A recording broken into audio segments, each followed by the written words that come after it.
Welcome to The Explainer. Today, we're diving into a huge paradox that's right at the heart of our world. You ever notice how things we try so hard to keep separate, like science and politics or nature and society, are just constantly crashing into each other? Well, we're going to untangle that.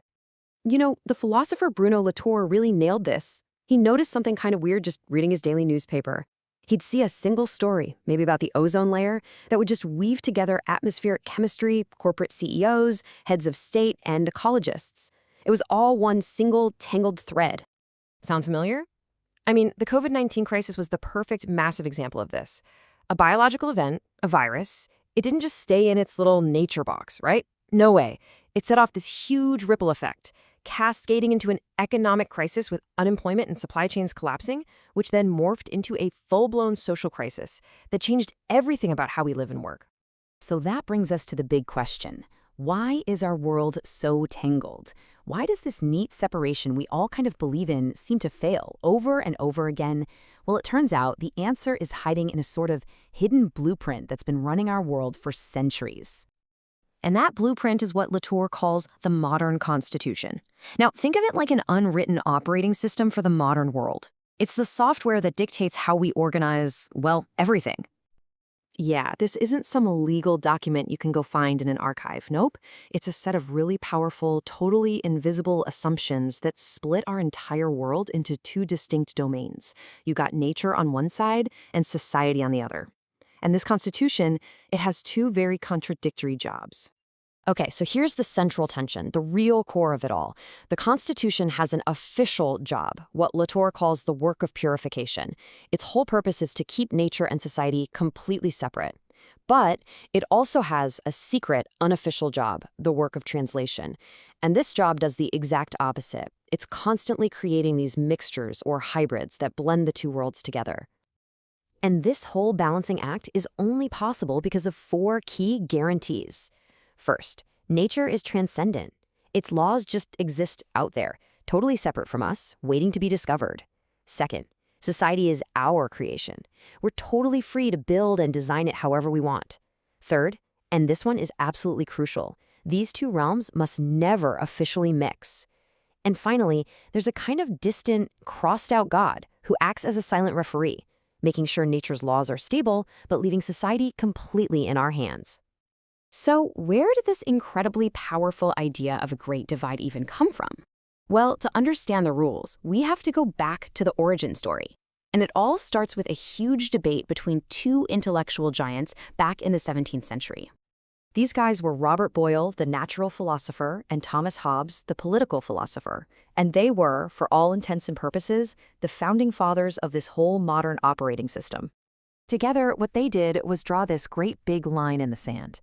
Boyle, he took charge of representing the world of non-humans, what we call nature, and he did it inside his laboratory. Hobbes, meanwhile, took charge of representing the world of humans, society, within the structure of the state. Now, in Boyle's world, the rules were crystal clear. Inside the laboratory, politics and messy human opinions were completely forbidden. In here, mute objects were made to speak through really carefully designed experiments, like with his famous air pump. And their testimony created what he called matters of fact, pure, objective truths about nature, totally separate from human drama. And then you have Hobbes' world, where the rules were just as strict, but completely different. Here, there was no nature, only humans. The chaotic voices of all the people were funneled and unified into one, speaking through a single sovereign, this all-powerful state he called the Leviathan. This was a world made of pure power and social agreement. And those objective facts from the lab, they were firmly kicked out. And this very separation is what created the central paradox of our modern world, because by drawing such a clean, clear line, Boyle and Hobbes actually set the stage for a secret explosion of the very things they were trying to keep apart. So the official story we've been telling ourselves ever since is really simple and clean. Nature is over here, governed by its objective laws, and society is way over there, built entirely by human will, totally separate, end of story. But the reality, as we all know, is messy.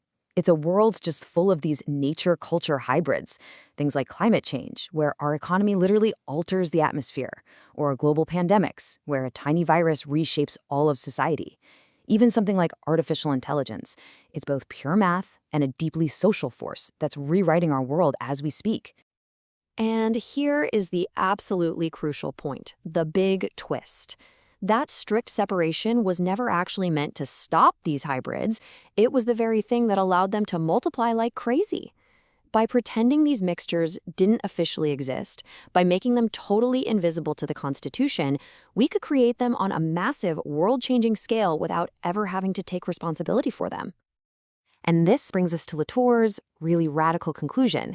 We have never actually lived in that clean, separated world. We have never been modern. The whole modern project wasn't really about purification. It was secretly an engine for creating more and more powerful hybrids behind the scenes. But today, that engine is starting to break down. That hidden constitution is showing some serious cracks, and it's buckling under the weight of the very monsters that it helped create. Just think about the COVID-19 virus again. It was a hybrid that was so massive, so fast, and so tangled up in everything that it just shattered the illusion of separation. Suddenly, it was impossible for anyone to ignore that a little piece of nature was fundamentally connected to our politics, our economies, our technology, and our deepest social bonds. And you can see the tremors from this shift everywhere. Look at politics. The unstoppable march of globalization is suddenly giving way to localization and a return of the nation-state. In society, this hardcore individualism is being challenged by a renewed trust in experts and a focus on mutual aid. And with technology, those big debates around surveillance versus privacy have become front and center. The old rules are definitely in flux.